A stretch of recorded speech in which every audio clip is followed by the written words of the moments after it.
Hi folks, welcome back to Lewis on Film. I am Lewis and today I am reviewing Those Who Wish Me Dead.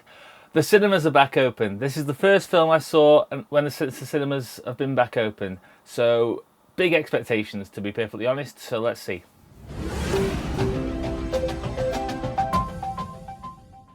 So Angelina Jolie, then, she plays Hannah, and she's a fire jumper who's not yet over an unfortunate event from a previous forest fire that she was in charge of. Not she was in charge of the fire, she was in charge of the team who went to tackle the fire. I suddenly realised how that sounded. But she's not over that, so she's sent onto the fire watch tower. And whilst there, she meets Connor, who's on the run from two assassins after his father's killed, which he witnessed. Connor's trying to get to his uncle, who's a cop who lives in the area, and Hannah tries to get him there safely. But the assassins are still out there, and they seem to be a step ahead every time. Now, if you're trying to sell the film to somebody, then that's how you do it. That's the sell. But there's more going on than that, with the two assassins excellently played by Aidan Gillen and Nicholas Hoult. They're under orders from a mysterious man played by Tyler Perry. John Bernthal is also in it as the county sheriff, who has a pregnant wife at home, played by Medina Senghor in a show-stealing performance. More on that in a minute.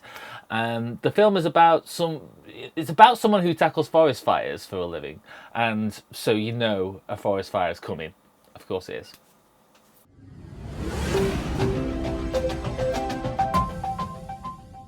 So the good then, the film's got pedigree, which is why I was looking forward to it. Obviously, I love Taylor Sheridan. It's written and directed by Taylor Sheridan. He did Sicario. He did Hell or High Water. I'm a fan of his. Wind River. He also directed Wind River, and it was great. So you know, it's got a good cast. Visually, the film's great. The scenes with the fire, no surprise, it's in the trailer. They look awesome, and there's a scene with the lightning storm, which looks great. The bad guys in this are they just feel like they are the embodiment of pure evil. They're violent, they're unremorseful, calculated. They get most of it right, and they are the reason I wanted to get to the end ultimately, because they were so vile that I wanted to see them get their comeuppance. And yeah, the first kind of big explosion in the film as well, it really hits home in the cinema with the full scope of it in front of you and the sound. So yeah, in terms of a return to the cinema, this had factors that were worth it. The big explosions and the fire and the raging fire and the sound of it all being part of that. In terms of the overall film, let's look at the bad.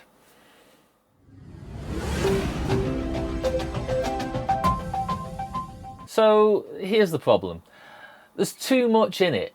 It needed to just be stripped of all of its baggage and just play out with something moody and thrilling, and it doesn't do that. It tries to be too many things and end up being none of them. Which is a real problem.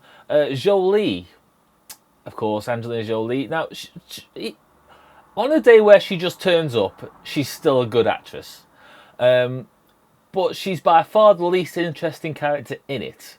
And she's technically meant to be the hero, but she's far too easily overshadowed by, I already said her name, Medina Senghor, I think that's how you say it, who plays Ellison, is the pregnant wife of the sheriff, and when the bad guys come to her house, she sees that there's something not quite right, and she fights back wonderfully despite being 6 months pregnant. And Jolie, on the other hand, she's a lean firefighter woman, and she barely puts up that much of a fight, which, interestingly enough, the film is a multi-character piece. It kind of jumps around a bit, but it jumps around far too much. You know, it follows the bad guys, it follows the victim and the would-be victim. It follows John Bernthal, and then it follows his wife, and then obviously Jolie as well. It jumps around too much. The element of surprise into what may have been going on elsewhere, I think would have been enough. And yeah, it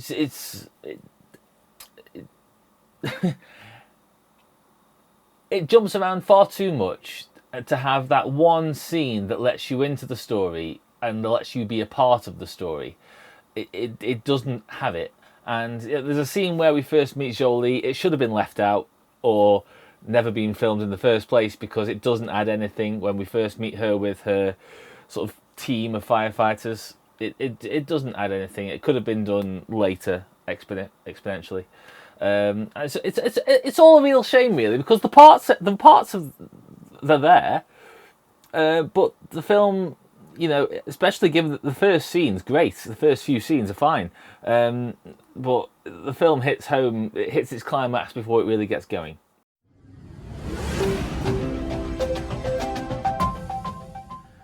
So in the end, I have mixed emotions about it.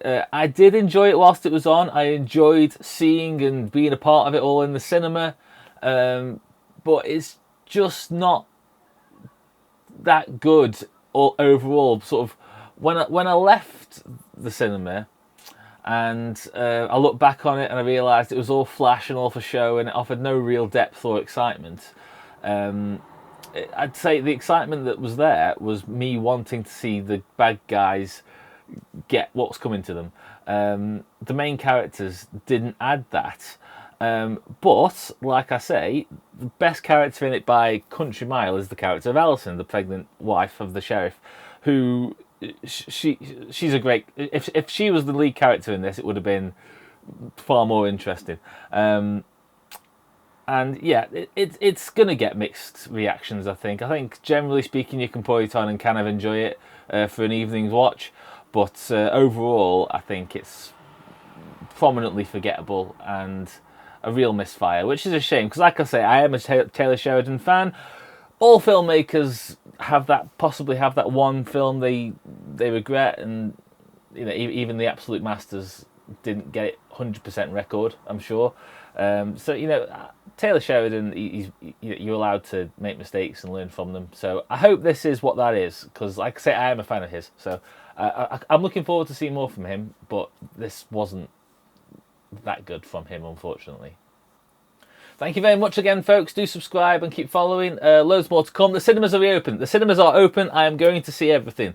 I've got a lot of stuff that's on the list. I'm looking forward to Spiral that's coming out. There's a lot of the Oscar nominations at the moment which are out to watch on the cinema. I want to go and see them all. I might not have time, but I'm going to try to kind of review them from a cinema's perspective. And obviously there's lots of big hits coming out, isn't there? Fast 9 and Black Widow, to name just a few. So yeah, I'm excited for the cinema times to come. So check back soon. Take care.